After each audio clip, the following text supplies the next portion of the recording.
Hi, this is Dr. Scott Young, and today we're going to get into the second of the series. Now, here's what this is about. This is a video elements of the history of NESARA. Now, the first one you have to go back and watch if you haven't watched that. The first one, I talk about the concept of when Clinton signed the NESARA agreement. That was a legal agreement all the way through what happens with Bush and into 9/11 and how they destroyed the buildings to protect and steal that information on top of stealing the $2.3 trillion. Then they go in. Now, you have to understand some of the backdrop of happening after 2001. You see, there's also weird things going on in the stock market from 2000. The dot-com industry was a fake portion of the rise in the late 90s of Clinton's timeframe, and it rises up and it starts to crash before 2001. And then in 2001, the stock market goes to hell in a handbasket at that moment in time. I mean, it goes down dramatically.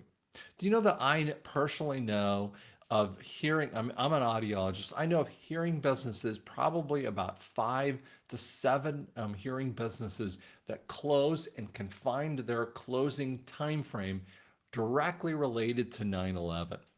There are so many people who lost their jobs because and related into that circumstance.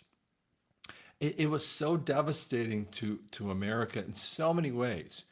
And we didn't just lose 3,000 people. We lost many more, and we lost so much of our economic freedom. We lost so much of our own personal freedom when they actually added things like the Patriot Act.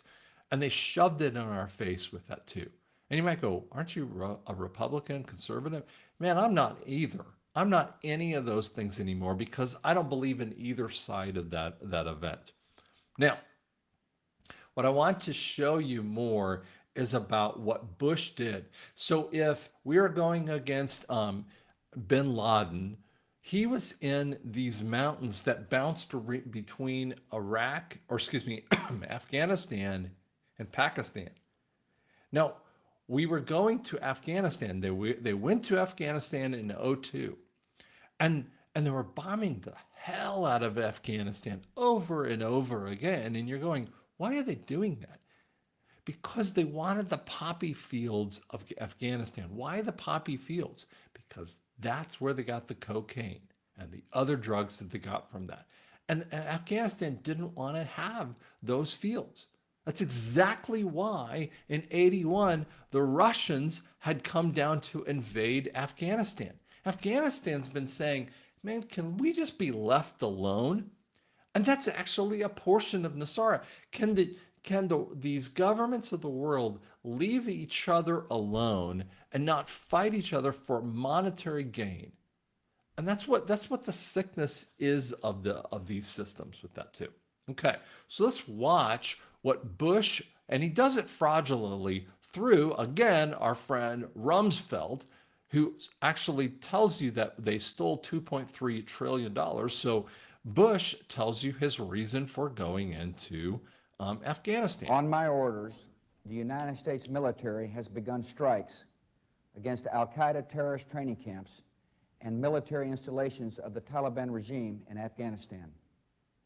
These carefully targeted actions are designed to disrupt the use of Afghanistan as a terrorist base of operations and to attack the military capability of the Taliban regime. So you go, okay, fine. And I know it's a little bit hard to hear. That's why it was dubbed with that too. But you go, fine, you're in Afghanistan. And if you're in 2002 at the time frame, you thought, okay, I could understand that. But when you go back in the time frame and you realize they actually had 5 other countries that they were going to invade. And it doesn't end with that. Now, I remember, again, I was living in Colorado at the time, in the Denver area, and Highlands Ranch specifically, and it's March of 2003. and we get a killer of a snowstorm. It's so bad that my back goes out at the end trying to dig my way out of that. I think we had 30, 35 inches. I don't even remember the number. And and we had snow drifts that were just so bad. And that was the beginning of the Iraqi war. And you go, wait a second, what does Iraq have to do with any of this? And all of it was related to the Iraqi wealth that they were stealing from the people. This is directly related to the NESARA things that they wanted to steal, and they were revaluing the money and stealing it away from the people. This is what it's like on the receiving end.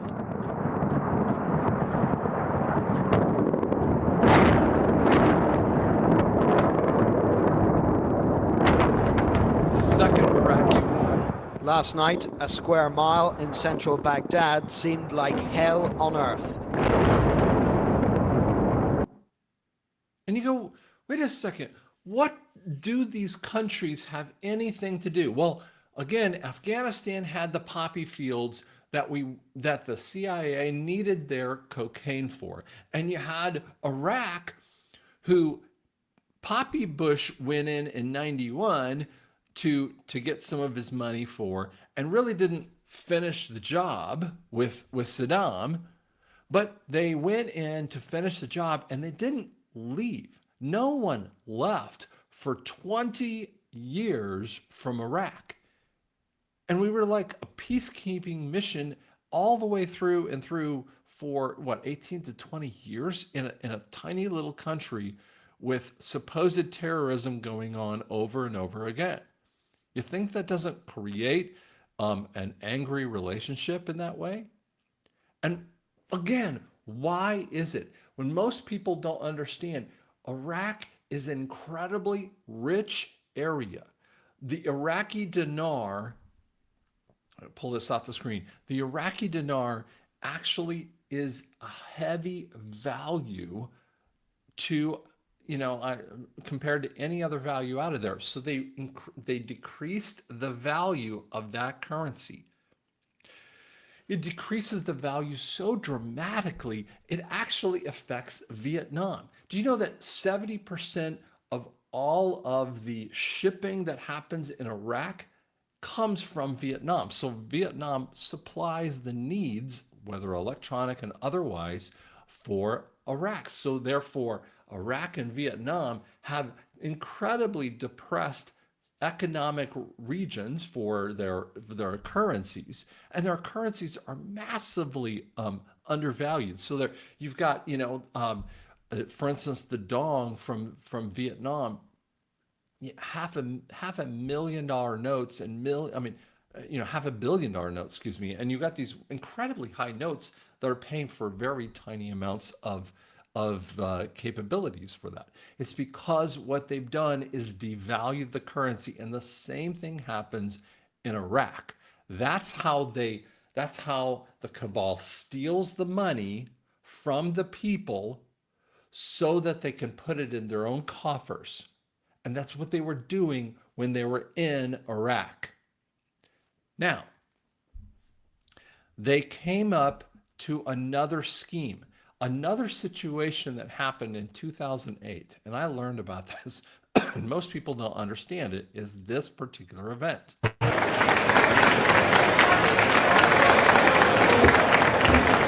Down 1.7% here, a loss of 37 points or so. Apple shares are just getting hammered this morning. And you're going, wait a second, what time is this frame? What time frame is this? 2008, September of 2008. We're down by between 3 and 4.5% generally across these markets. Let's talk about the speed with which we are watching this market deteriorate. We're red everywhere, essentially, down by 4-5%. We're down over 16%. Dow at the same time has fallen about 18%. The stock market is now down 21%. Because we're now down 43%. What in the world is happening on Wall Street? Two-year note yields went from 190 to 166 in the blink of an eye. On the NASDAQ, everything and more has been completely wiped out. It was the worst day on Wall Street since the crash of 1987. And what were they doing? What was happening in 2008 and 2009? Well, guess what? There was another mass of money that was coming into America to release NESARA again. This was $87 trillion that was coming into America. And friends of mine had told me that this money was supposed to come in, and it came in through the Federal Reserve, and they stole that money. In 2011, Obama went to the Hague courts and blocked that money because they wanted to steal it all over again. This is what they do. This is how they steal this money. We were supposed to have a release of it. And then they tell you about this kind of thing. People on Wall Street, bank nationalization is a scary proposition. The fear factor is what would it cost to taxpayers and what would it mean? Sorry, let me bring that one back up again here. It's not really playing that well. Pull that off again. Sorry, it's not really playing it perfectly. What does bank nationalization mean? The government would take control of failing banks, putting in money to help get them back into the black. There are more than 8,000 banks in the U.S., and not all of them would be nationalized. Wait a second. They would let the small banks fail. This is 2009. They would let the small banks fail, but only the big dogs would go up. So there's a conversation that $250 billion were given to the big boys, and only the big boys, and they were supposedly paid it back a few years later. Bull. That was the time that they stole the $87 trillion that was supposed to be released. And you never hear about that stuff. Just the biggest ones in the most trouble. There are two sides to this coin. It could keep banks open and free up money so they can start lending again, but it could scare off private investors who will see government ownership as a sign of damaged goods. There could be more branch closings, and a government bureaucracy may not offer the best customer service. We face the future with confidence and with courage. Did you feel like in 2008 and 2009 that the banks were there for you? Did you feel like that they helped you out when they got their $250 billion?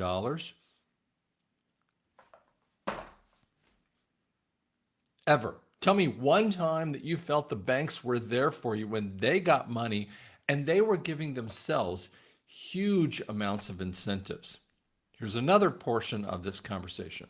The federal government Tuesday began pumping billions of dollars into U.S. banks. Treasury Department Undersecretary Tony Ryan says this comes after a weekend of deal-making. We've signed final agreements with the initial 9 major financial institutions that hold 50% of all U.S. deposits. And over this past weekend, we directed our custodian to deliver the capital to these institutions, and that process is starting today. Over the coming days. It's an investment, not an expenditure. Institutions such as Citigroup and Wells Fargo are each getting $25 billion. Other firms like Goldman Sachs and Merrill Lynch will each get $10 billion. The idea is to get credit flowing again, with hopes of stabilizing the economy and fighting off a protracted recession. This money comes from the $1 billion economic bailout package passed by Congress and signed by President Bush earlier this month. So here's what happens. At the end of this, I'm going to replay that. Comes from the $700 billion economic bailout package passed by Congress and signed by President Bush. A $750 billion. See, they tell you and this video is very, very interesting because I didn't hear the $750 billion until I pulled this video. This is actually done by the media that I hadn't even heard that number. I'd heard the number of 252 billion, which is what they have claimed over the years. But no, it was 750 billion, almost $1 trillion. No, none of those things were even true. It was $87 trillion. And this thing was a friendly changeover from guess who? Bush, happy kind of changeover to little Obama, and Michael. All happy, going over because they all had a plan. Good hugs back and forth. This is what they wanted. They were super excited about this changeover because what happens? These two parties got trillions of dollars. They were going to make out like banshees. And Obama and Michael were going to do so many major things in capabilities that you'd never imagined at the time frame. And Hillary was going to be a part of that. That's for the next video with that too. Thanks so much. Subscribe, like, it really helps me out. Appreciate it.